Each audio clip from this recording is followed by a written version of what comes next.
श्री स्वामी समर्थ. तुम्हा सर्वांचं माझ्या चॅनलमध्ये मनापासून स्वागत आहे. तर बघा, उद्या आहे अनंत चतुर्दशी.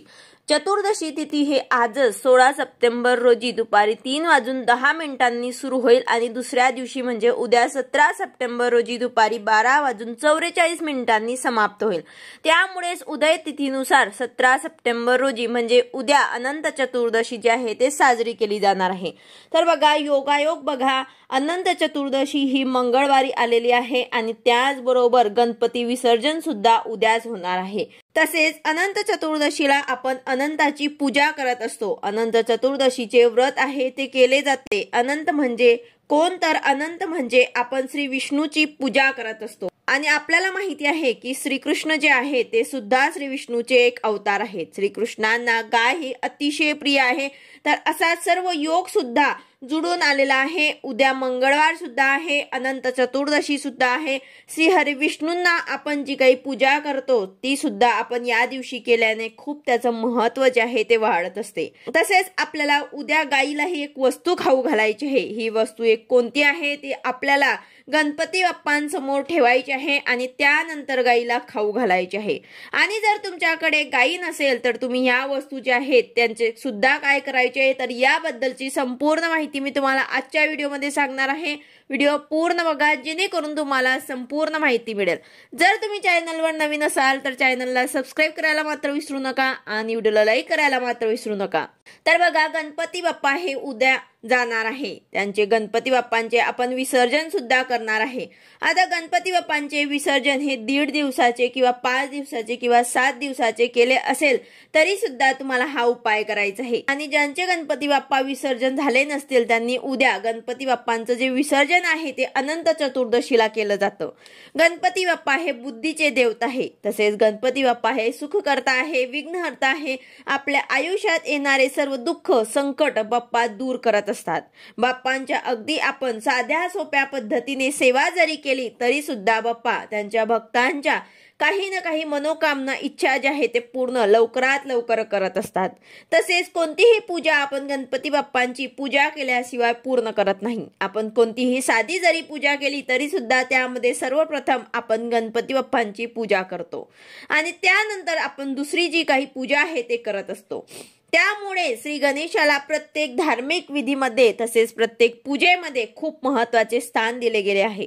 तर असे गणपती बाप्पा आपल्याकडे उद्या शेवटचा दिवस असणार आहे आणि उद्या आपण बाप्पांची मूर्ती जी आहे ते विसर्जित करणार आहोत. त्यापूर्वी आपल्याला हा एक उपाय करायचा आहे. उद्या मंगळवार सुद्धा आहे आणि पौर्णिमा सुद्धा आहे. असा एक चांगला योग जो आहे तो जुळून आलेला आहे. त्यामुळेच हा उपाय तुम्हाला नक्कीच उद्याच्या दिवशी करायचा आहे. आपल्याला माहित आहे की वास्तुशास्त्रानुसार ज्या घरामध्ये कामधेनू गायीची मूर्ती असते तर त्या घरामध्ये कशाची कमी पडत नाही. ते घर नेहमी सुख समृद्धीने भरलेलं राहतं. त्यामुळेच आपल्यालाही एक वस्तू गायीला खाऊ घालायची आहे. ज्यांच्या घरामध्ये कामधेनूची मूर्ती असेल तर तुम्ही हा उपाय करू शकतात. नसेल तरी सुद्धा तुम्ही हा उपाय करू शकता. तुमच्याकडे गणपती बाप्पांचे विसर्जन झाले असेल तरी सुद्धा तुम्ही हा उपाय करू शकतात. ही जी वस्तू आहे ती तुम्हाला तुमच्या देवघरामध्ये गणपती बाप्पांच्या मूर्ती समोर ठेवली तरी सुद्धा चालेल. त्या मूर्ती समोर तुम्हाला ठेवायचे आहे. त्यानंतर गाईला तुम्हाला खाऊ घालायचे आहे.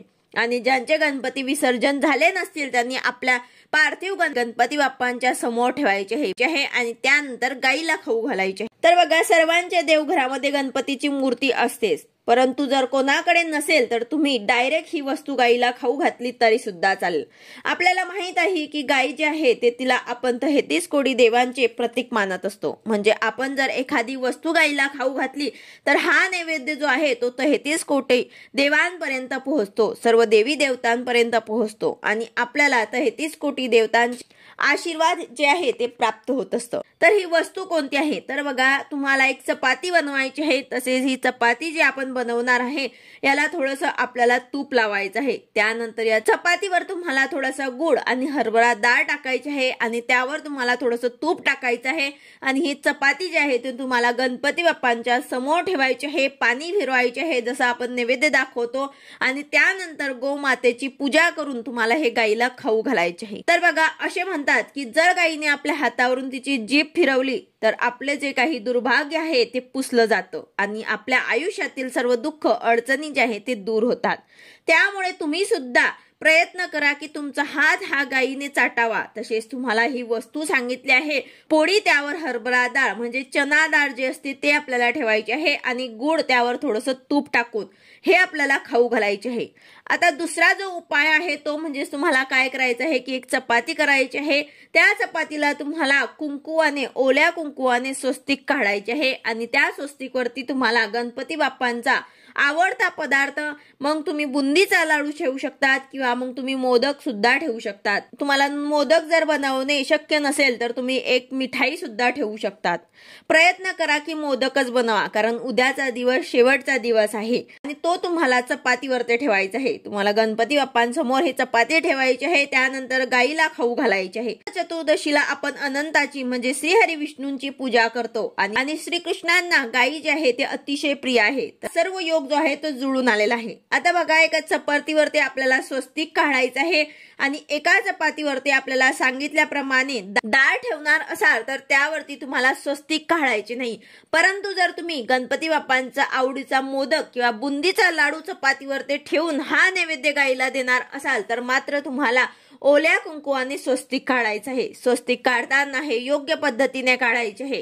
त्यांच्या दोन्ही बाजूला आपल्याला उभ्या दोन दोन रेषा सुद्धा काढायच्या आहे। तर या रेषा नेहमी खालून वरती अशा काढायच्या असतात, म्हणजेच रेषा आपली प्रगती दाखवतात। त्यामुळे वरून खाली न काढता खालून वरती आपल्याला काढायचे असतात। स्वस्तिक काढताना सुद्धा कधीही अधिक चिन्ह काढून पुन्हा स्वस्तिक काढू नका। मधला बिंदू जो आहे तो स्वस्तिकचा तो कधीही आपल्याला छेदायचा नसतो, कधीही आपल्याला भेदायचा नसतो। अशा प्रकारे तुम्हाला स्वस्तिक काढायचे आहे। स्वस्तिक मध्ये जे आपण 4 बिंदू ठेवतो ते सुद्धा तुम्हाला काढायचे आहे आणि 2-2 उभ्या रेषा सुद्धा काढायच्या आहे। फक्त स्वस्तिक काढायचे नाही, त्यावर आपल्याला हा पदार्थ ठेवून गाईला खाऊ घालायचा आहे। यामुळे काय होईल की तुमच्या घरामध्ये सुख, शांती, समृद्धी, भरभराट येईल आणि तुमचे जे काही दुःख अडचणी असतील ते सुद्धा दूर होतील। तसेच तुम्हाला हा जो नैवेद्य आहे त्याला थोडं वेळ गणपती बाप्पांसमोर ठेवायचा आहे। गणपती बाप्पांना प्रार्थना करायची आहे की आमच्या घरातील दुःख, संकट, दारिद्र्य जे आहे ते सोबत घेऊन जावं आणि फक्त सुख, समृद्धी, भरभराट हे मागे ठेवावं। तर अशी प्रार्थना तुम्हाला बाप्पांना करायची आहे। जर तुमच्याकडे बाप्पांची मूर्ती नसेल, मूर्ती विसर्जन झाली असेल तरी सुद्धा तुम्हाला देवघरातील बाप्पांसमोर अशी प्रार्थना करायची आहे। जर तुमच्याकडे गाय नसेल किंवा तुम्हाला गाईला नैवेद्य देणे शक्य नसेल तर तुम्ही हा नैवेद्य वाहत्या पाण्यामध्ये माशांना सुद्धा खायला देऊ शकतात किंवा पक्ष्यांना सुद्धा देऊ शकतात। घराच्या छतावरती तुम्ही हा नैवेद्य ठेवू शकतात। यामुळे कोणाचं तरी पोट भरणारच। आता हा उपाय कधी करायचा तर सकाळी करायचा की संध्याकाळी, तर तुम्ही कधीही दिवसभरामध्ये हा उपाय करू शकतात। कधीही तुम्ही या दोघांमधनं एक वस्तू जी आहे ते गाईला खाऊ घालू शकतात। म्हणून तुम्ही कुठलीही पोळी बनवू शकतात। एका पोळीवरती तुम्हाला हरभरा डाळ, गुळ आणि तूप टाकायचं आहे आणि दुसऱ्या पोळीवरती तुम्हाला स्वस्तिक बनवून त्यावर ते गणपती बाप्पांचा आवडीचा मोदक नैवेद्य ठेवायचा आहे।